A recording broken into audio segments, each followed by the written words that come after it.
44.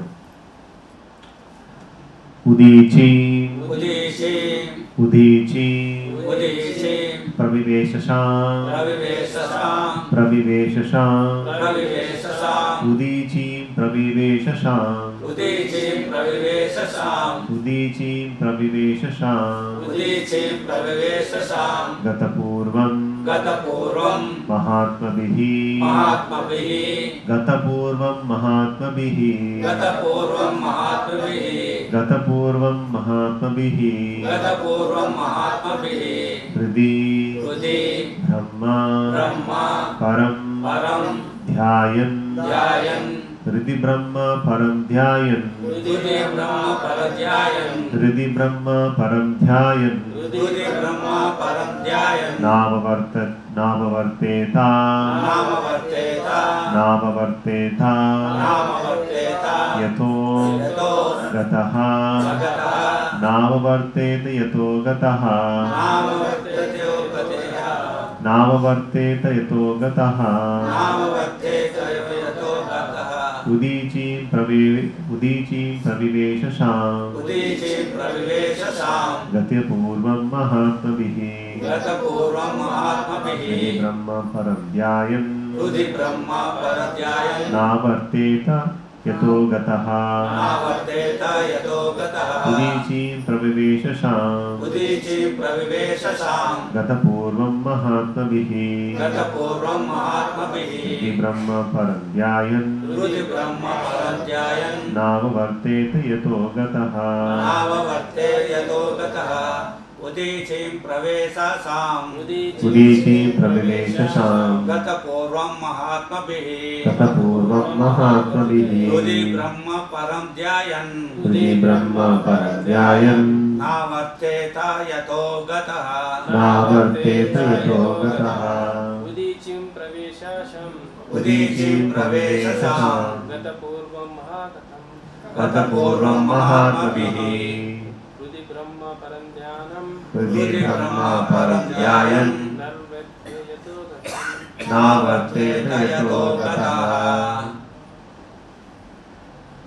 Udichi, Udichi, ఉత్తర దిక్కుగా ఉత్తర దిక్కుగా ప్రవివేశశాం, ప్రవివేశశాం, ప్రవేశించి వారకు ప్రవేశించేవారు గతపూర్వం, గతపూర్వం, తన పూర్వీకులు తన పూర్వీకులు అనుసరించిన మార్గమును అనుసరించిన మార్గము మహాత్మభిః, మహాత్మభిః, మహాత్ములైన వారిచే మహాత్ములైన వారిచే హృదయమునందు హృదయమునందు బ్రహ్మపూర్వం, బ్రహ్మపూర్వం, బ్రహ్మపరం, బ్రహ్మపరం, పరబ్రహ్మమైన శ్రీకృష్ణుని పరబ్రహ్మమైన శ్రీకృష్ణుని ధ్యాయన్, ధ్యాయన్, నిరంతరము చింతించు నిరంతరము చింతించు, నావర్తెత, నావర్తేత, రోజులు గడిపెను, రోజులు గడిపెను, యతో గతః, యతో గతః, ఎచ్చట కలిగిను.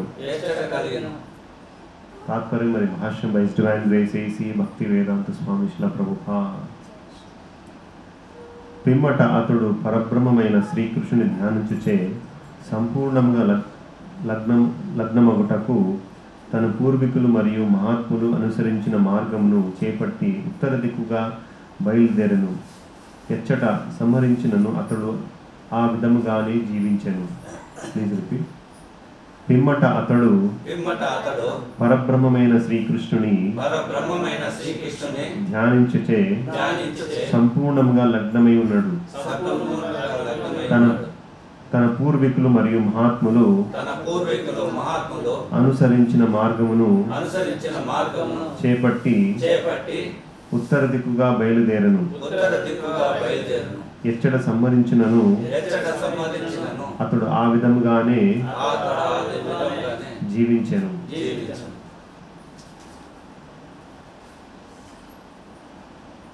భాష్యము. ధర్మరాజు తన పూర్వీకులను మరియు భక్త శ్రేష్ఠులను అనుసరించినట్లుగా ఈ శ్లోకము ద్వారా విదితమగుతున్నది. ఇదివరకే పలుమార్లు చర్చించబడినట్లు ప్రపంచ జనులచే ముఖ్యముగా ఆర్య వర్తమనందు నివసించు వారులచే ఖచ్చితముగా అనుసరింపబడు వర్ణాశ్రమ ధర్మము జీవితము నందలి ఒకానొక స్థితిలో సర్వ విధములైన గృహబంధములను పరిత్యజింపవలసి అవసరమును నొక్కి చెప్పుచున్నది. శిక్షణము మరియు విద్య ఆ రీతిగానే వసగబడిన కారణముననే ధర్మరాజు వంటి గౌరవనీయ వ్యక్తి ఆత్మానుభవము మరియు భగవద్ధామ ప్రాప్తి కొరకై సర్వ విధములైన గృహబంధములను సులభముగా వదిలివేయగలిగాను. ఆత్మహత్య సదృశము మరియు మానవ జన్మ పూర్ణత్వమునకు విరుద్ధమునొకటచే ఏ రాజు కానీ లేదా గౌరవనీయుడైన వ్యక్తి కానీ జీవితాంతము వరకు గృహస్థ జీవనమును గడుపను నభిలషింపడు. సంసార లంపటముల నుండి ముక్తి నుండి 100 పాళ్ళు శ్రీకృష్ణ భగవానుని భక్తియుత సేవలో నియుక్తమవుటకే ఈ విధానము సర్వదా సర్వులకు ఉపదేశింపబడుతున్నది. ఇది ప్రామాణిక విధానమవుటయే అందులకు ముఖ్య కారణము. మనుషుడు కనీసము జీవితపు చరమ భాగమునందైనను భక్తుడు కావలసి ఉన్నదని దేవదేవుడైన శ్రీకృష్ణుడు భగవద్గీత 18:62 యందు ఆదేశించి ఉన్నాడు. కనుకనే ధర్మరాజు వంటి శ్రద్ధావంతుడు స్వలాభము కొరకై అట్టి ఆదేశమునకు కట్టుబడి ఉండవలెను. ఈ శ్లోకమునందలి బ్రహ్మపరం అనేది పదము శ్రీకృష్ణ భగవానునే సూచించుచున్నది. ఈ విషయము భగవద్గీత 10:13 యందును అర్జునునిచే ధృవీకరింపబడినది. అసితుడు, దేవలుడు, నారదుడు, వ్యాసులు వంటి పరమ ప్రామాణికులైన వారి వచనములను అన్వయించుచు అర్జునుడు ఆ విధముగానే పలికి ఉండెను. కనుకనే ఉత్తర దిక్కుగా పయనించుటకు గృహమును వీడు సమయమున ధర్మరాజు తన పూర్వీకులను మరియు వివిధ కాలముల నాటి పరమ భక్త గ్రేసులను అనుసరించువాడై హృదయమునందు శ్రీకృష్ణ భగవానుని తదేకముగా స్మరించెను. ఓం అజ్ఞానతిమిరాంధస్య జ్ఞానాంజనశలాకయా చక్షురున్మీలితం येन తస్మై శ్రీ గురవే నమః. నమో ఓం విష్ణుపాదాయ కృష్ణప్రేష్ఠాయ భూతలే శ్రీమతే భక్తివేదాంత స్వామి ఇతి నామినే. నమస్తే సారస్వతే దేవే గౌరవాణి ప్రచారిణే నిర్విశేష శూన్యవాది పాశ్చాత్యదేశతారిణే. జయ శ్రీ కృష్ణ చైతన్య ప్రభు నిత్యానంద శ్రీ అద్వైత గదాధర శ్రీవాసాది గౌరభక్తవృంద. హరే కృష్ణ కృష్ణ కృష్ణ హరే హరే, హరే రామ రామ రామ హరే హరే. హరే కృష్ణ. తక్కువ అంతా జగన్నాథ్పురి అయిపోయారా? ఈవినింగ్ రథయాత్ర ఉంది కదా, అందుకు రథయాత్ర ఉంది. పూరి జగన్నాథ్ చాలా మంది వెళ్ళిపోయింది. సో ఇక్కడ ఈరోజు యుధిష్ఠిర మహారాజ్ తన పూర్వీకులు మరియు మహాత్ములు అడుగుజాడల్లో నడుస్తూ యుధిష్ఠిర మహారాజ్ పరబ్రహ్మని కృష్ణుని ధ్యానించుచు ఉత్తర దిక్కుగా బయలుదేరుతారన్నమాట. సో ఈ అనువాదం ప్రభుపాదు మనకి చాలా ముఖ్యమైన అనువాదం అన్నమాట. అల్టిమేట్గా మన మానవ జీవితంలో ఇది సాధించాలి, ధ్యానం, భగవంతుని ధ్యానం. మనం హరే కృష్ణ మంత్రం జపించినప్పుడు కూడా మనం భగవంతుని నామస్మరణని ధ్యానించడం అంటే ఈ కలియుగంలో మనం వినాలి. సో ఈ ముఖ్యమైన అంశం ప్రభుపాద్ ఈ అనువాదంలో చెప్తున్నారు. ఈ సందర్భంగా భగవంతుని ఎలా ధ్యానించాలి, ఆయన యొక్క లీలలు మనము ఈరోజు మనం విందాం. జగన్నాథ్, బలదేవ్, సుభద్ర ఈ భౌతిక లోకంలో ఎలా అవతరించారు ఆయన యొక్క మూర్తి చూస్తే చాలా డిఫరెంట్గా ఉంటుంది. ఎందుకు ఆ మూర్తి భగవంతుడు అవతరించాడు, ఈ యొక్క రథోత్సవం గురించి ప్రత్యేకత ఏంటి, ప్రభుపాద్ ఎలాగ మనకి ఈ జగన్నాథ్ ఈ కలియుగంలో ఎలా వెస్ట్రన్ కంట్రీస్ కానీ అన్ని చోట్ల ఎలా ఇంట్రడ్యూస్ చేశారో మనము ఈరోజు తెలుసుకున్నాం. సో మొట్టమొదటగా జగన్నాథ్ ఈ భౌతిక లోకంలో ఎలా అవతరించారు.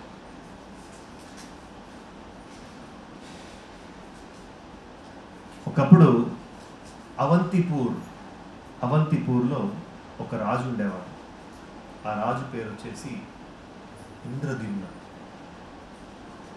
చాలా గొప్ప భక్తుడు, భగవంతుని మీద ఎప్పుడు ధ్యానిస్తూ ఉంటారన్నమాట. తన భార్య పేరు వచ్చేసి గుండీచ.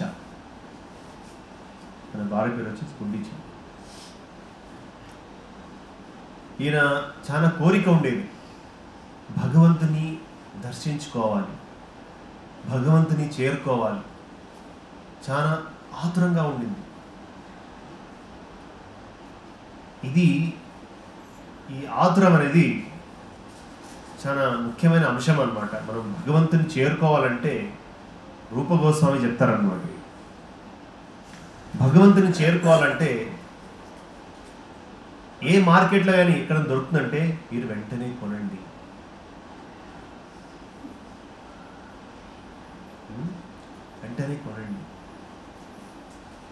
దానికి కావాల్సిన క్వాలిఫికేషన్ ఏంటి? భగవంతుని దర్శించుకోవడం, భగవంతుని చేరుకోవడం అనేది క్వాలిఫికేషన్ వచ్చేసి ఆతురం. ఈ ఆతురం ద్వారానే మనం దేవుణ్ణి చేరుకోవచ్చు, భగవంతుని చేరుకోవచ్చు. ప్రభుపాద్ ఒక ఉదాహరణ ఇస్తారన్నమాట. ఇలాగ భాగవత ప్రవచనంలో ఒక దొంగ కూర్చొని వింటున్నారు. భాగవత ప్రవచనం గురించి వింటున్నారు, కృష్ణుని గురించి వింటున్నారు. ఆ ప్రవచనంలో ఏమని చెప్తారు? కృష్ణుడు చాలా అద్భుతంగా అలంకరిస్తాడు. ఎవరు? యశోదమ్మ. చాలా అద్భుతంగా, చాలా జ్యువెలరీ, ఆభరణాలు అంతా వేసుకొని కృష్ణుడు అడవిలో ఆవులతో తిరుగుతూ ఉంటాడు, గోవులతో తిరుగుతూ ఉంటాడు. సో ఈ దొంగ విన్న తర్వాత, నేను చిన్న చిన్న దొంగతనం చేసేవాడిని, సో నేను కృష్ణుని దగ్గర వెళ్ళి మొత్తం దొంగతనం చేస్తే నా లైఫ్ సెటిల్ అయిపోతుంది అనేసి అనుకుంటాను. సో చాలా ఆసక్తితో భగవంతుని చూడాలని, భగవంతుని యొక్క ఆభరణాలను దొంగతనం చేయాలని, ఎలాగోలా కృష్ణుని కలవాలనేసి చాలా ఆతురంగా బృందావనంకి వెళ్తారన్నమాట ఈ దొంగ. సో వెళ్ళి కృష్ణుని గురించి వెతుకుతాడు అడవిలో. సో చాలా ఆసక్తితో కృష్ణుని కలుస్తారన్నమాట, కృష్ణుని చూస్తారు, కృష్ణుని దర్శించుకుంటారు. ఆ భాగవత ప్రవచనంలో ఏం విన్నారో కృష్ణుని గురించి, కృష్ణుడు అలాగే ఉన్నారు, చాలా అందంగా, అద్భుతంగా, ఆభరణాలతో చాలా షైనింగ్ అవుతున్నాయి అన్నమాట ఆభరణాలు. ఎప్పుడు కృష్ణుడితో సహవాసం చేస్తున్నాడు, అప్పుడు ఆయనకున్న అన్ని చెడ్డ అలవాట్లు వెళ్ళిపోయారు. ఒక గొప్ప భక్తుడయ్యాడు. సో మనకు కావలసిన క్వాలిఫికేషన్, కృష్ణుని చేరుకోవాలంటే కావాల్సిన క్వాలిఫికేషన్ ఏంటంటే ఆసక్తి, ఈగర్నెస్ కావాలి కృష్ణుని చేరుకోవాలి. సో అలాగే ఈ ఇంద్రద్యుమ్న కోరిక ఏంటంటే కృష్ణుని దగ్గర వెళ్ళిపోవాలనేసి చాలా కోరిక ఉండింది అన్నమాట. సో ఇప్పుడు ఆయన ఒక రాజ్యంలో ఒక అసెంబ్లీ జరిగేది. అసెంబ్లీలో ఒక బ్రాహ్మణుడు ఈ రాజుతో చెప్తారన్నమాట, ఒక ఒరిస్సా ప్రాంతంలో అడవిల్లో నీలమాధవ్ ఒక పర్వతంలో ఉన్నారు, నీలాచల పర్వతంలో ఉన్నారు. మీరు వెంటనే ఆయన ఒక పెద్ద దేవస్థానం గుడి కట్టి భగవంతుని ఆరాధించాలనేసి ఆ బ్రాహ్మణుడు చెప్తారు. ఎప్పుడు వినంగానే ఇంకా ఆసక్తి పెరిగిపోయింది ఇంద్రద్యుమ్న మహారాజ్కి. సో అప్పుడు ఆ అసెంబ్లీలో ఒక బ్రాహ్మణుడు వచ్చేసి విద్యాపతి అని ఉన్నవారు అన్నమాట. ఆయన పేరు వచ్చి విద్యాపతి. విద్యాపతికి ఆదేశించారు ఏమని, మీరు వెంటనే ఒడిస్సా వెళ్ళి నీలమాధవ్ని వెతకండి అనేసి విద్యాపతి చెప్తారు. సో విద్యాపతితో పాటు ఇంకా 2-3 వెళ్తారనమాట ఒరిస్సా నగరానికి వెళ్ళి భగవంతుని వెతకడానికి. సో చాలా చోట్ల వెళ్తారు. ఈ విద్యాపతితో వచ్చిన సోదరులు కూడా చాలా టైర్డ్ అయిపోయి ముందుకు వెళ్ళలేదు. సో కానీ విద్యాపతి చాలా దృఢంగా ఉన్నారు, అలాగలాగా నీలమాధవ్ని వెతకాలని. సో వెతికేటప్పుడు ఒక చీఫ్ సబహర్ అంటే దైత్యులు అన్నమాట, ఆయన పేరు వచ్చేసి విశ్వవసుని కలుస్తారు. సో విశ్వవసు ఈ బ్రాహ్మణ్ చూడంగానే మంచి లక్షణాలు అనేసి తన ఇంటికి తీసుకెళ్తారు. ఇంటికి తీసుకెళ్ళి ఒక మంచి అతిథిగా అన్ని సౌకర్యాలు చేసి, ఆ విశ్వవసుకి ఒక కుమార్తె ఉండింది, పేరు లలిత. సో ఈయన మంచి లక్షణాలు మంచి గుణాలు చూసి ఆయన ప్రపోజ్ చేస్తారనమాట విద్యాపతికి, మీరు నా కూతుర్ని పెళ్లి చేసుకోవాలి. సరే ఇది అంతా దేవుని యొక్క అనుగ్రహం అయి ఉంటుంది, అందుకే ఇలాంటి పరిస్థితి వచ్చింది అనేసి పెళ్లి చేసుకుంటారు. సో విద్యాపతి కూడా వాళ్ళతో పాటు ఉంటారనమాట పెళ్ళి అయిన తర్వాత. సో విద్యాపతి వాళ్ళ తండ్రిని అంటే విశ్వవసుని గమనిస్తారు. ప్రతిరోజు మధ్యాహ్నం విశ్వవసు వెళ్తారు, వెళ్ళి మరుసటి రోజు పొద్దున వస్తారు, తెల్లవారుజామున వస్తారు. అంటే పూర్తి రోజు వాళ్ళ ఇంట్లో ఉండట్లేదు. సో అప్పుడు డౌట్ వచ్చింది విద్యాపతి, ఎక్కడ మీ నాన్న ఎక్కడ వెళ్తుంటారు? ఆయన రాగానే ఒక శాండిల్వుడ్ పేస్ట్ మంచి సువాసన వస్తుంటుంది ఆయనతో. ఎక్కడికి వెళ్తున్నారు మీ నాన్న?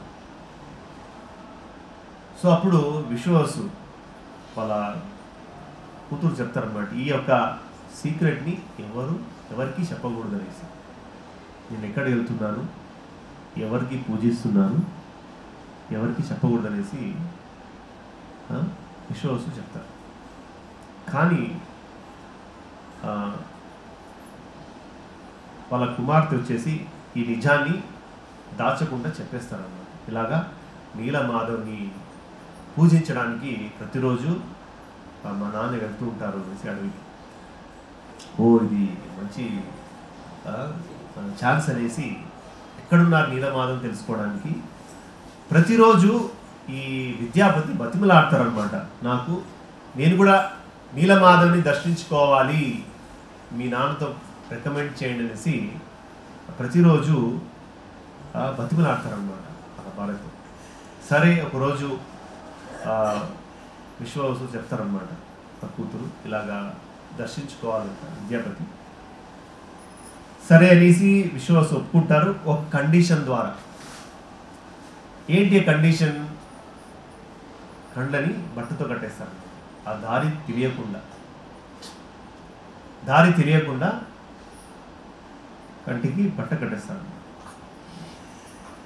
సరే అని ఒప్పుకుంటారు. అప్పుడు విద్యాపతి వాళ్ళ భార్యతో నాకు ఆవాలు ఇవ్వండి, ఆవాల గింజలు ఇవ్వమంటారు. సరే ఆవాల గింజలు ఇస్తారు. సో ఎక్కడెక్కడ వెళ్తుంటారో అక్కడ ఆవాలు పోసుకుంటూ వెళ్తారు. సో నెక్స్ట్ సీజన్ వచ్చేసి వానాకాలం. సో వాన పడినప్పుడు ఆటోమేటిక్గా ఆ గింజలు మొక్కలు అవుతాయి. సో ఇప్పుడు దారి తెలుస్తుంది ఎక్కడ ఉన్నారు నీలమాధవ్. సో రేగొలగా నీలమాధవ్ దగ్గర చేరుకోగానే అప్పుడు ఆయన కంటికి కప్పిన బట్టలు తీసేస్తాను. అప్పుడు విద్యాపతి భగవంతుని దర్శించుకోవాలని చాలా అద్భుతంగా ఉంటారు, చాలా అందంగా ఉంటారు నీలమాధవ్. సో అప్పుడు విశ్వవసు అడవిలోకి వెళ్ళి ప్రతిరోజు పండ్లు పూలు తీసుకొచ్చేవారు భగవంతునికి అర్పించడానికి. సో అప్పుడు విశ్వవసు వెళ్తారనమాట. సో అప్పుడు ఇక్కడ విద్యాపతి మాత్రమే ఉన్నారు. సో మంచి ఛాన్స్ అనేసి భగవంతుని దర్శించుకుంటూ అక్కడ పక్కన ఒక చెరువు ఉండేది. ఆ చెరువు అక్కడ ఒక పెద్ద చెట్టు ఉండింది. అప్పుడు ఒక పక్షి, ఆ పక్షి వెంటనే ఆ చెరువులో పడిపోగానే వెంటనే ఒక 400 విష్ణు ఫామ్ వచ్చేసి వైకుంఠ లోకానికి విముక్త అవుతారు. ఓహో, చాలా అద్భుతం ఇది అనేసి విద్యాపతి చూస్తారు. సో నేను కూడా ఈ చెరువులో స్నానం చేస్తాను. ఎప్పుడు అనుకుని స్నానం చేయడానికి వెళ్తుంటారో అప్పుడు ఆకాశం ఏంటి అనే మెసేజ్, మీరు ఒక మిషన్కి వచ్చారు. మీరు నీలమాధవ్ ఎక్కడున్నారో ఈ విషయాన్ని ఇంద్రద్యుమ్న మహారాజుకి చెప్పాలి. సో మీరు స్నానం చేస్తే మీరు కూడా ముక్త అవుతారు. సో మీరు స్నానం చేయకండి ఇక్కడ అనేసి ఆకాశవాణి మెసేజ్ ఇస్తుంది. సరే అని విద్యాపతి భగవంతుని దగ్గర వెళ్ళిపోతారు. అక్కడ భగవంతుడు చూడగానే అప్పుడే విశ్వవాసు కూడా వస్తారు. భగవంతుని ఆరాధించిన తర్వాత అప్పుడు నీలమాధవ్ చెప్తారన్నమాట, నేను ఇన్ని సంవత్సరాలు మీతో సేవాన్ని ఒప్పుకున్నాను. ఇప్పుడు నాకు పెద్ద దేవస్థానం కట్టి ఇంద్రద్యుమ్న మహారాజుని పూజిస్తారు అనేసి నీలమాధవ్ చెప్తారన్నమాట. సో అప్పుడు విశ్వవసు చాలా దుఃఖం, భగవంతుడు నా నుంచి వెళ్ళిపోతున్నారు అనేసి ఒక బాధ. సరే అని వీళ్ళంతా ఇంటికి వెళ్ళిపోతారు, విద్యాపతి మరియు విశ్వవసు. ఈ మెసేజ్ని ఇంద్రద్యుమ్న మహారాజుకి చెప్పకుండా ఆయన కట్టేస్తారనమాట, దేవుడు వెళ్ళిపోతారనేసి భయంతో, దుఃఖంతో. సో అప్పుడు విద్యాపతి బతిమలాడతారు వాళ్ళ ఫాదర్తో, మీ ఫాదర్కి చెప్పి నన్ను రిలీజ్ చేయండి అనేసి. సరే ఫైనల్గా రిలీజ్ చేస్తారు. వెంటనే విద్యాపతి వెళ్ళి ఇంద్రద్యుమ్న మహారాజు చెప్తారనమాట, ఇక్కడ నీలమాధవ్ ఉన్నారు ఈ చోట. అప్పుడు ఇంద్రద్యుమ్న మహారాజ్ వాళ్ళ సైనికులతో అందరూ ఆ ఒరిస్సా ప్రాంతానికి వెళ్తారనమాట, ఎక్కడ నీలమాధవ్ ఉన్నారో అక్కడ. చూడంగానే అక్కడ వెళ్ళంగానే భగవంతుడు లేరు, నీలమాధవ్ వెళ్ళిపోయారనమాట అక్కడి నుంచి. అప్పుడు ఒక ఆకాశవాణి వస్తుంది, మెసేజ్ ఏమనంటే, మీరు కంగారు పడకండి. అప్పుడు ఇంద్రద్యుమ్న మహారాజ్ దేవుడు లేడు కాబట్టి చాలా బాధతో ఉన్నారన్నమాట. సో అప్పుడు మెసేజ్ ఏమైనా వస్తుందంటే, మీరు నీలమాధవ్కి అతిపెద్ద దేవస్థానం కట్టాలి, ఒక మెసేజ్. అప్పుడు ఇంద్రద్యుమ్న మహారాజ్ జగన్నాథ్పూర్లో ఇప్పుడు చూశారు కదా, అలాంటి దేవస్థానం కడతారన్నమాట, పెద్ద దేవస్థానం. కట్టిన తర్వాత ఆ గోపురం పైన సుదర్శన చక్రాన్ని స్థాపిస్తారు. సో సుదర్శన చక్రాన్ని స్థాపించిన తర్వాత ఈ ఇనాగ్రేషన్ కోసం బ్రహ్మదేవుడి దగ్గర వెళ్తారు ఇంద్రద్యుమ్న మహారాజ్. సో అప్పుడు బ్రహ్మ దగ్గర వెళ్ళి బ్రహ్మదేవుడు చెప్తారనమాట, లేదు నేను చాలా చిన్నవాడిని, ఆయన సాక్షాత్ భగవంతుడు విష్ణుడు, ఆల్రెడీ ప్రతిష్ఠ అయిపోయారు, దేవుడు ఉన్నారు అక్కడ. నేనేం చేయగలనంటే అక్కడ చక్రం దగ్గర నేను ఒక ఫ్లాగ్ని ప్రతిష్ఠ చేస్తాను. సో కిందికి వచ్చి అక్కడ సుదర్శన్ దగ్గర ఆ ఫ్లాగ్ని ప్రతిష్ఠ చేసిన తర్వాత అప్పుడు చెప్తారనమాట బ్రహ్మదేవుడు, ఎవరైనా కానీ దూరంలో ఉన్న దగ్గర ఉన్నా కానీ ఎవరైనా ఈ సుదర్శన చక్రాన్ని దర్శించుకున్నారంటే వాళ్ళకు కూడా ముక్తి వస్తుంది బ్రహ్మదేవుడు చెప్తారు. సరే అంత అయిన తర్వాత ఏం మెసేజ్ రాలేదు, నీలమాధవ్ నుంచి ఏం మెసేజ్ రాలేదు, ఎప్పుడు వస్తుంది అనేసి చాలా ఆసక్తితో ఇంద్రద్యుమ్న మహారాజ్ ఒకరోజు కళ వస్తుందన్నమాట, నేను దారు బ్రహ్మ రూపంలో ఒక నదిలో వస్తాను, ఆ దారు బ్రహ్మ మీరు ప్రతిష్ఠ చేయాలనేసి అప్పుడు అనే కళ వస్తుంది ఇంద్రద్యుమ్న మహారాజ్. సరే అదే కళ ఏమొచ్చిందో అప్పుడు దారు బ్రహ్మ, దారు అంటే వుడ్, చెక్క. సో వస్తుందన్నమాట దారు బ్రహ్మ, చెక్క వస్తుంది. అప్పుడు ఆ చెక్క లిఫ్ట్ చేయడానికి ఎవరి వల్ల అవ్వలేదు. పెద్ద పెద్ద ఏనుగులు తీసుకొని వస్తారు, అవ్వలేదు. అప్పుడు మళ్ళీ ఇంకో కళ వస్తుంది. మీరు ఆ దైత్య చీఫ్ విశ్వవసుని పిలుచుకోనండి. విశ్వవసు, మరి విద్యాపతి, మరి ఇంద్రద్యుమ్న ముగ్గురు కలిసి అప్పుడు విశ్వవసు ఎప్పుడు వస్తారో అప్పుడు ఈ దారు అంటే ఒక పెద్ద గోల్డెన్ చారియట్ రథాన్ని చేసి అప్పుడు దారు తీసుకెళ్తారన్నమాట. తీసుకెళ్ళిన తర్వాత ఇంద్రద్యుమ్న మహారాజ్ ఒక ఇలాంటి ఒక పెద్ద రూమ్లో చాలామంది ఆర్టిస్ట్ని పిలుస్తారు కారు చేయడానికి. దారుని ఆ చెక్కని కారు చేయడం చాలామంది పిలుచుకొని వస్తారు. వాళ్ళంతా టూల్స్ తీసుకొని వస్తారు, ఇన్స్ట్రుమెంట్స్ అన్నీ పడిపోతాయి అన్నమాట, వాళ్ళకి అవ్వట్లేదు చేయడానికి. సరే మళ్ళీ దుఃఖంతో ఉన్నారనమాట ఇంద్రద్యుమ్న మహారాజ్, ఏం చేయాలి నెక్స్ట్ అనేసి. అప్పుడు ఒక బ్రాహ్మణుడు వస్తాడు. ఆయన పేరు వచ్చేసి విశ్వకర్మ, చీఫ్ ఆర్కిటెక్ట్ అన్నమాట. ఈయన దేవతలకి చీఫ్ ఆర్కిటెక్ట్. సో అప్పుడు ఈ బ్రాహ్మణుడు చెప్తారు, నేను ఈ మిషన్ని నేను ఫుల్ఫిల్ చేస్తాను, నాకు సమయం 21 రోజులు కావాలి. 21 రోజులు మీరు ఈ డోరు తెరవకూడదు, ఈ వాకిలి తెరవకూడదు అని సూచిస్తారు. సరే అని ఇంద్రద్యుమ్న మహారాజ్ మొత్తం లాక్ చేసి బయట వెయిట్ చేస్తుంటారు. సో వారం రోజులు గడిచిపోయింది. సౌండ్ వింటున్నారనమాట, ఆ కార్వింగ్ సౌండ్ వింటున్నారు. 2 రోజులు అయింది, 2 వారాలు అయింది. 2 వారాల తర్వాత సౌండ్ ఆగిపోయింది. అప్పుడు మళ్ళీ ఇంద్రద్యుమ్న డౌట్ వచ్చింది, ఏమయ్యాడు ఈ బ్రాహ్మణుడు, పని చేస్తున్నాడా లేదా అనేసి డౌట్ వచ్చింది.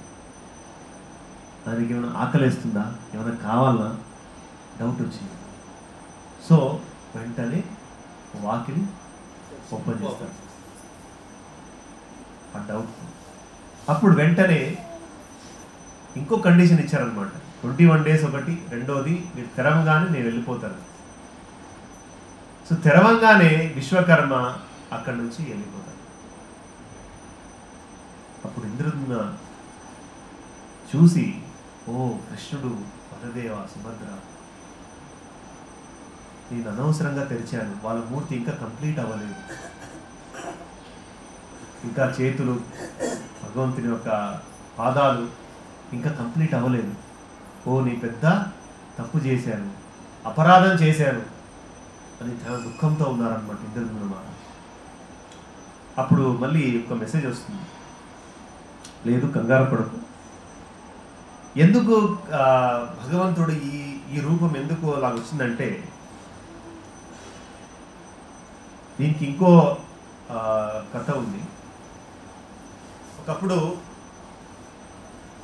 నారదముని ద్వారకా నగరానికి వెళ్తారన్నమాట. ద్వారకా నగరానికి వెళ్ళినప్పుడు ఒక రాణి, కృష్ణుడు ఎంతమందిని పెళ్లి చేసుకున్నారు?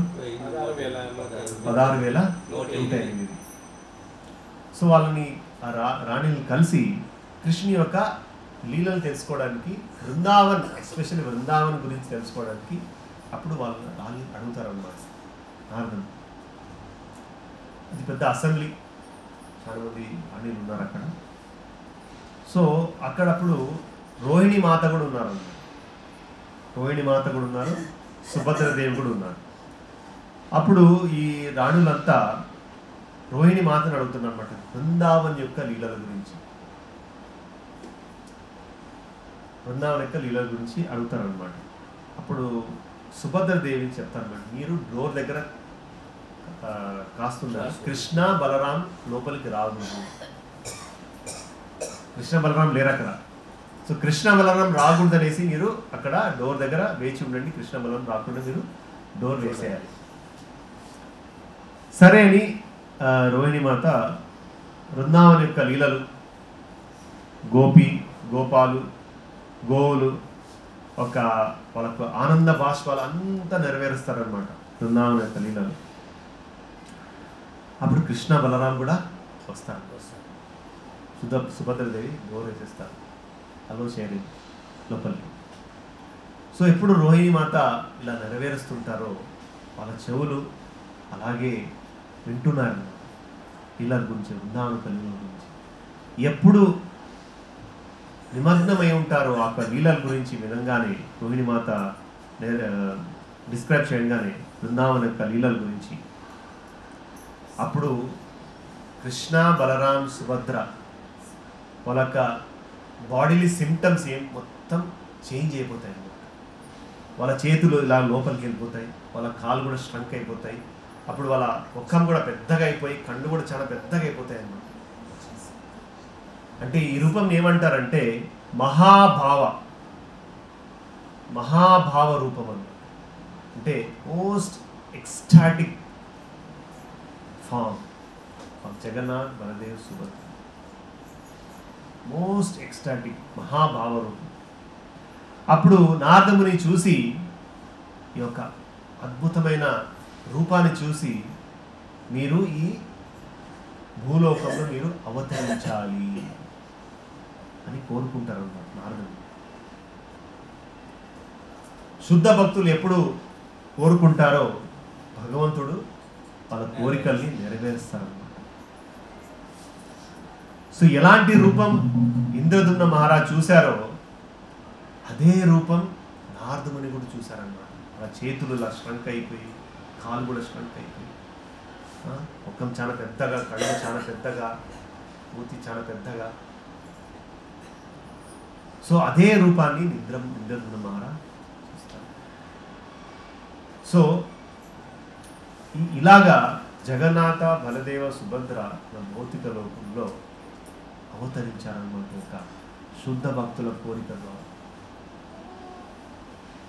శుద్ధ భక్త కోరికల ద్వారా భగవంతుడు అవతరించారన్నమాట. సో జగన్నాథ్ ప్రతిష్ఠ చేస్తారనమాట. ఇంద్రదుమ్న మహారాజ్ ప్రతిష్ఠ చేసి రథయాత్రకు ముందు 15 రోజుల ముందు స్నానయాత్ర ఉంటుంది. స్నానయాత్ర. సో అప్పుడు 108 కలశాతో భగవంతుని స్నానయాత్ర చేసిన తర్వాత భగవంతుడు ఒక ఆరోగ్యం క్షీణిస్తుందన్నమాట. సో 15 రోజులు భగవంతుడు దర్శించారనమాట, దర్శనం ఇవ్వాలి. సో ఈ 15 రోజుల్లో భగవంతుడు ఒక నవ యవన దర్శనం ఇవ్వాలి నెక్స్ట్ రథయాత్ర రోజు అనేసి ఆ ఒక దైత్యుడు ఎవరు భగవంతుని పూజిస్తారో వాళ్ళు భగవంతుని రెడీ చేస్తారన్నమాట. రకరకాల హెర్బల్ మెడిసిన్స్తో భగవంతునికి అర్పించి ఆరోగ్యానికి మంచి అవ్వాలనేసి భగవంతుడికి అర్పిస్తారన్నమాట, మంచి హెర్బల్ మెడిసిన్స్.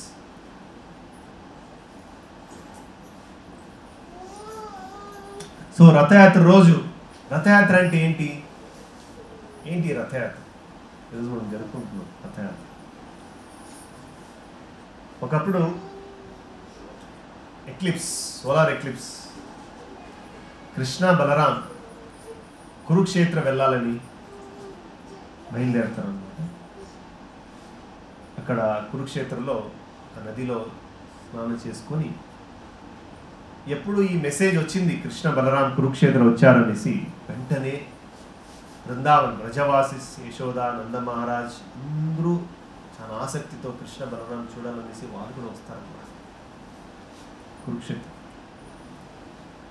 సో ఎప్పుడు కృష్ణ బలరాంని, రాధారాణి అందరినీ, రాధారాణి కృష్ణ బలరాం చూస్తారో, గోపీస్ అంతా చూసిన తర్వాత, దర్శించిన తర్వాత వాళ్ళంతా వేడుకుంటారు అనమాట, కృష్ణ బలరాం మీరు వెంటనే వృందావనికి రావాలి, సో అప్పుడు రాధారాణి గోపీస్ అందరూ కృష్ణ బలరామ యొక్క రథని తీసుకెళ్తారనమాట బృందావనం. బృందావనంలో భగవంతుని వచ్చేసి ఎలా పూజిస్తారు? మాధుర్య మెలో, ఒక స్వీట్ మెలో ఇదన్నమాట, రస, దాని ద్వారా పూజిస్తారన్నమాట బృందావనంలో. ద్వారక నగరంలో ఐశ్వర్య రూపం పూజిస్తారన్నమాట. అందుకే శ్రీమందిరంలో అక్కడ పూజించడం చాలా ఆపులెంట్గా ఉంటుంది, ఐశ్వర్యంగా ఉంటుంది. సో శ్రీమందిర్ వచ్చేసి ద్వారకా నగరం. అక్కడ 3 కిలోమీటర్ల దూరంలో గుండిచా టెంపుల్, అది వచ్చేసి బృందావనం. సంవత్సరానికి ఒకసారి కృష్ణ బలరాం బృందావన్కి వెళ్తారన్నమాట. సో గుండిచా టెంపుల్ వచ్చేసి అది ఎందుకు బృందావనం అంటే అక్కడ పెద్ద గార్డెన్ ఉంటుంది, చాలా పండ్లు పూలు పెద్ద పెద్ద గార్డెన్స్ ఉంటాయి అన్నమాట. సో ద్వారక నగరం నుంచి బృందావన్కి వెళ్తారనమాట. అది ఒక రథయాత్ర సిగ్నిఫికెన్స్. సో రథయాత్రకు ముందు ఒకరోజు ముందు అంటే నిన్న చైతన్య మహాప్రభు జగన్నాథ్ బలదేవ్ సుభద్ర వస్తున్నారనేసి గుండిచా మహాజనం చేస్తారన్నమాట. గుండిచా మహాజనం. ఇప్పుడు భగవంతుడు మన హృదయంలో పూజించాలంటే మన హృదయంలో ఉన్న కల్మషాలన్నీ తీసేయాలన్నమాట. కల్మషాలు ఉంటే భగవంతుడు అక్కడ ఉండరు. సో చైతన్య మహాప్రభు ఏం చేస్తారంటే వాళ్ళ యొక్క అసోసియేట్స్ భక్తులంతాతో 100 మంది ఉంటారు. సో చైతన్య మహాప్రభు వాళ్ళ సోదరులతో అందరితో ఈ మందిర మార్జనం చేస్తారు. ఫస్ట్ గర్భగుడి, తర్వాత నెక్స్ట్ టెంపుల్ హాల్, కీర్తన మంటపం, చాలా మంటపాలు ఉంటాయి అన్నమాట. అన్ని మంటపాలు క్లీన్ చేస్తారనమాట. చైతన్య మహా పర్సనల్గా జగన్నాథ్ బలదేవ్ సుభద్ర జగన్నాథ్ యొక్క ఆసనం క్లీన్ చేసి తన వేసుకున్న బట్టలతో మొత్తం మాప్ చేసి చాలా క్లీన్గా చేస్తారన్నమాట. 2 సార్లు క్లీన్ చేస్తారు. మొదటిసారి మొత్తం బ్రూమ్ చేసి అంతా భోగ మంటప్ కానీ అవుటర్ పెరిఫరీ టెంపుల్ కానీ అన్ని చోట్ల క్లీన్ చేస్తారన్నమాట.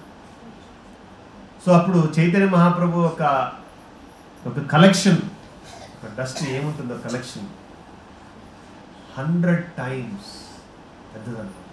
100 డివోటీస్ ఏమని కలెక్ట్ చేశారో Chaitanya Mahaprabhu collection 100 times పెద్దదన్నమాట.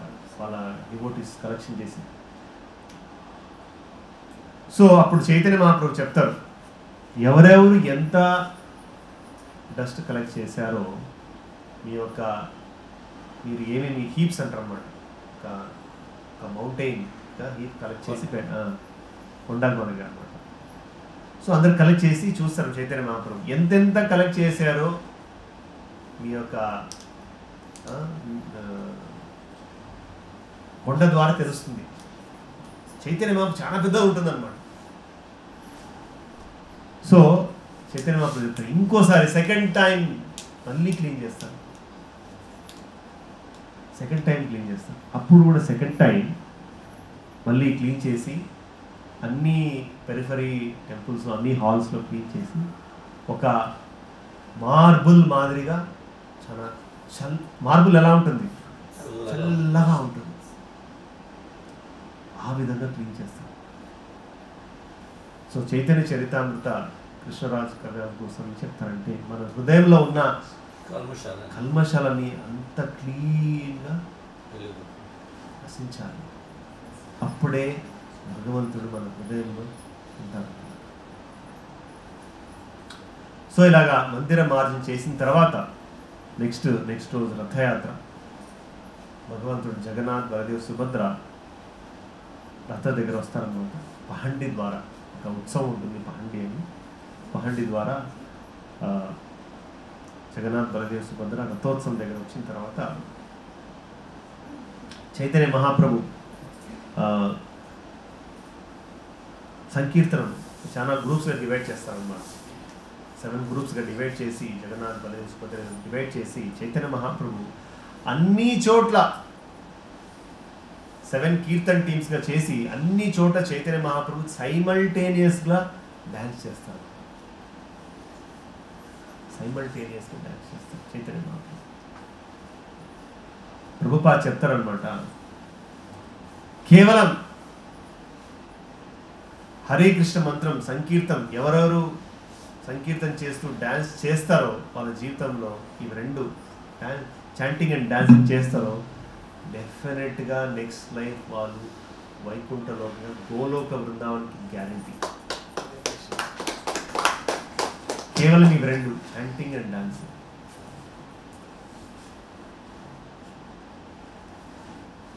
So ఈరోజు రథోత్సవం ప్రభుపాద ఏం చెప్పారో మనం ఈరోజు దేవుడి ముందు మనం చాంటింగ్ చేస్తూ డాన్సింగ్ చేస్తూ జగన్నాథ్ని ఆకర్షించాలి మన భక్తి ద్వారా. ఎప్పుడు జగన్నాథ్ని మనం ఆకర్షిస్తాం మన భక్తి ద్వారా డెఫినెట్ ప్రభుపాద గ్యారెంటీ ఇస్తున్నారు, నెక్స్ట్ లైఫ్ కృష్ణ దగ్గర వెళ్ళిపోతాం. సో ఇది మంచి అవకాశం మనకి. ప్రభుపాద మనకు ఈ జగన్నాథ్ ఉత్సవాన్ని ఇచ్చారు, బలదేవ్ సుభద్ర ఉత్సవాన్ని ఇచ్చారు.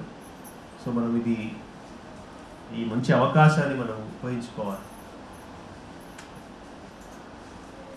ప్రభుపాద్ జగన్నాథ్ బలదేవ్ సుభద్రాని ఎలా ఇంట్రడ్యూస్ చేశారు ఇస్కాన్ టెంపుల్స్లో, ఎలా ఇంట్రడ్యూస్ చేశారు? ఇది వచ్చేసి మనం చాలా వేల సంవత్సరాల క్రితం ఇది ఇన్సిడెంట్ జరిగింది. కానీ ఇస్కాన్ టెంపుల్ ఎలా ఇంట్రడ్యూస్ చేశారు? ఒకప్పుడు మాలతీ మాతాజీ ఒక షాపింగ్కి వెళ్తారు. అప్పుడు ఒక షాప్లో జగన్నాథ్ స్మాల్ డైటీ చూస్తారు. చూసి అది పర్చేస్ చేసి ఆవిడ బ్యాగ్లో పెట్టుకొని ప్రభుపాద్ దగ్గరకు వచ్చి చూపిస్తారు. ప్రభుపాద్ నాకు ఏదో ఒక చిన్న డాల్ దొరికింది ఆ షాప్లో చూపిస్తారు. ప్రభుపాద్ చూడగానే వెంటనే నమస్కరిస్తారు అన్నమాట, చాలా రెస్పెక్ట్ఫుల్గా నమస్కరించి. ఈయన పక్కన ఇంకా 2 ఉంటారు, బలదేవ్ సుభద్ర, అది కూడా తీసుకొని అని చెప్తాను. సో వెంటనే మాలతీ మాతాజీ వెళ్ళి ఆ బలదేవ్ సుభద్ర గురించి తీసుకొని వస్తారు. సో అప్పుడు ప్రభుపాద్ చెప్తారన్నమాట, ఎవరు అంటే వీళ్ళు Jagannath, Krishna as Jagannath, Balaram as Baladev, Subhadra sister. So అప్పుడు ప్రభుపాద్ ఈ జగన్నాథ్ రథయాత్ర గురించి చెప్తారనమాట. ఇప్పుడు శ్యామ్ సుందర్ ప్రభు ఒక మంచి కార్పెంటర్ ఆయన. సో ప్రభుపాద్ చెప్తారు, ఒక పెద్ద 3 రథాలు చేయండి, జగన్నాథ్, బలదేవ్, సుభద్ర. అప్పుడు వాళ్ళు చాలా చాలా కొత్తగా కృష్ణ కాన్షియస్, చాలా కొత్తగా, వాళ్ళకి ఏమీ తెలియదు, ఎలా రథం ఎలా చేయాలి కూడా తెలియదు, ఏమీ తెలియదు. సరే నీ ప్రభుపాద్ ఒక పెద్ద విండో దగ్గర పెద్ద ట్రక్ వెళ్తూ ఉంటుంది, చాలా పెద్ద ట్రక్. సో ప్రభుపాద్ ఉండి ఈ ట్రక్ని హైర్ చేస్తారు. ఇప్పుడు జగన్నాథ్, బలదేవ్, సుభద్రాని స్థాపించి శాన్ ఫ్రాన్సిస్కోలో మొట్టమొదటి రథయాత్రని స్టార్ట్ చేస్తారు. 1970s మొట్టమొదటి రథయాత్ర. సో లాగా ప్రభుపాద్ చాలా చోట్ల రథయాత్రని స్థాపించి జగన్నాథ్, బలదేవ్, సుభద్రాన్ని ఇంట్రడ్యూస్ చేస్తారు అనమాట ఇస్కాన్ టెంపుల్స్లో. సో అందుకే మనం మన టెంపుల్స్లో జగన్నాథ్ మూర్తి, జగన్నాథ్ రథయాత్ర మనం సెలబ్రేట్ చేస్తున్నాం. సో జగన్నాథ్ యాక్చువల్గా జగన్నాథ్ కృష్ణుడే, కానీ ఈ రూపం వచ్చేసి జగన్నాథ్ రూపం వచ్చేసి మోస్ట్ ఎక్స్టాటిక్ ఫామ్ అన్నమాట ఇది. పైగా జగన్నాథ్ యొక్క పూజించడం చాలా సులభం. జగన్నాథ్ని, బలదేవ్, సుభద్రని పూజించడం చాలా సులభం. రాధాకృష్ణ చాలా ఆపులెంట్గా మనము పూజించాలి. కానీ జగన్నాథ్ చాలా మెర్సిఫుల్, వెరీ కైండ్, చాలా సులభం. సో అందుకే ప్రభుపాద చెప్తారన్నమాట, జగన్నాథ్ బలదేవ్ సుభద్రాని మనం పూజించాలి. చాలా సులభం. పూజించి భగవంతుని నైవేద్యం ఇవ్వాలి. అంత ఇంట్లో సంకీర్తనం చేయాలి, డ్యాన్సింగ్ చేయాలి. ఖచ్చితంగా మనం గోలోక బృందావనికి మనకి వాకిలి తెరిచి ఉంటున్నాం. సో ఇలాగా యుధిష్ఠిర మహారాజ్ కృష్ణుడి గురించి ఎలా ధ్యానించారో మనం కూడా భగవంతుని ఆయన లీలల ద్వారా మనం ఇలాగ ధ్యానించాలి.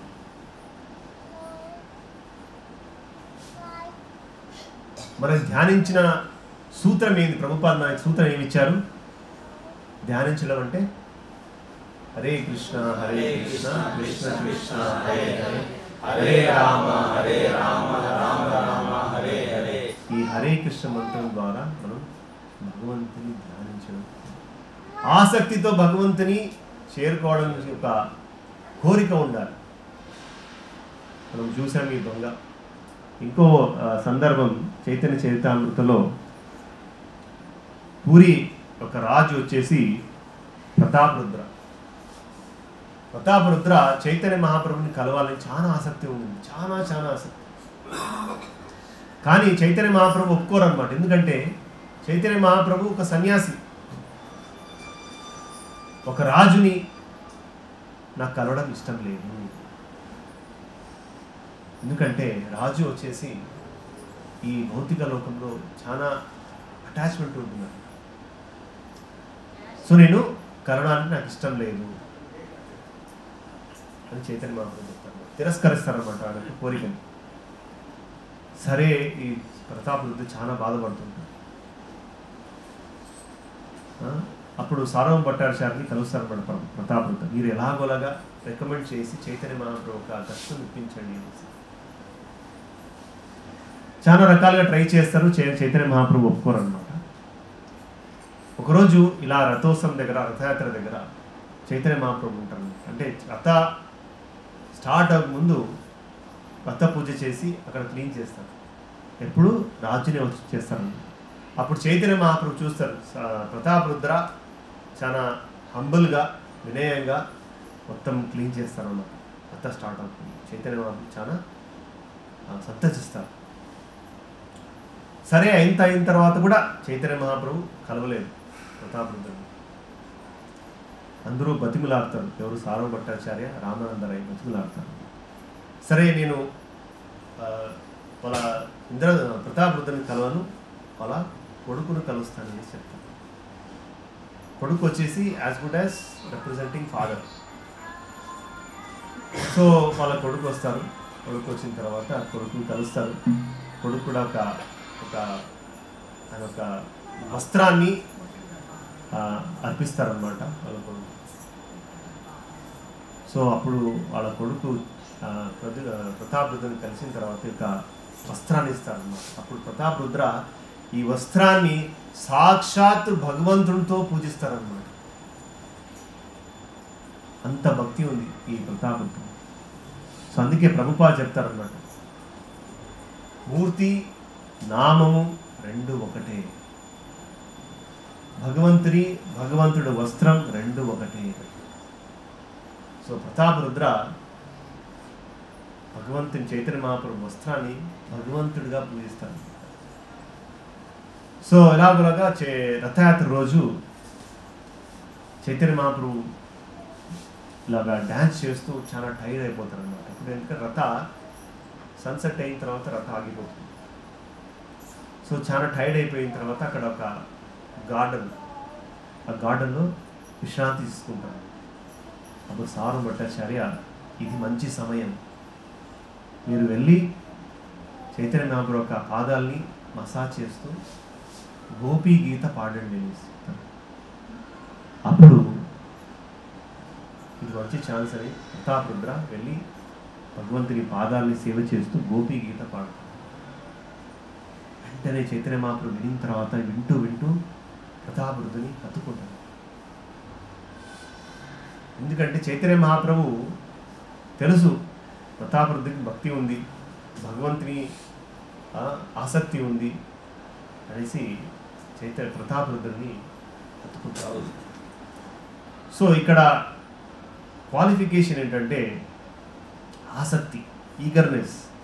దేవుని భగవంతుని కలవాలంటే, భగవంతుని చేరుకోవాలంటే ఈ ఆసక్తి అనేది ముఖ్యం. ఇదే ప్రైస్. దేవుని చేరుకోవాలంటే ఇదే ప్రైస్. ఆ ఆసక్తి కూడా మనకు రావాలి అంటే, అట్రాక్షన్ కూడా కావాలంటే మనకిచ్చేది ఈ హరే కృష్ణ మంత్రాన్ని ఇస్తుంది. మనం ప్రతి మణి, ప్రతి హరే కృష్ణ మంత్రం ఎంత ఆసక్తితో మనం వింటామో అంతే ఆసక్తి మనకు భగవంతుని కృప దొరుకుతుంది. భగవంతుని చేరుకోవడానికి చాలా ఫాస్ట్ అవుతుంది. ప్రతి మాల మనం జపిస్తూ వింటూ ఉంటే మన ఆసక్తి పెరుగుతా ఉంటుంది. అది అఫెన్స్లెస్ చాంటింగ్ చేయాలి. మన అఫెన్సివ్గా చాంటింగ్ చేస్తే మనకు ఆసక్తి అనేది రాదు, ఈగర్నెస్ అనేది రాదు. సో ఈ యొక్క రథోత్సవం, రథయాత్రని మనము చాలా ఆనందంగా జగన్నాథ రథ, బలదేవ రథ, సుభద్ర రథ దగ్గర మనము జపిస్తూ మనము డ్యాన్స్ చేస్తూ ఉంటే ఖచ్చితంగా మనం ప్రభుపాద చెప్పినట్టు మనం ఈ భౌతిక లోకాన్ని వదిలేసి భగవంతుని ధ్యానం, భగవంతుని ధామం మనం చేరుకుంటాం.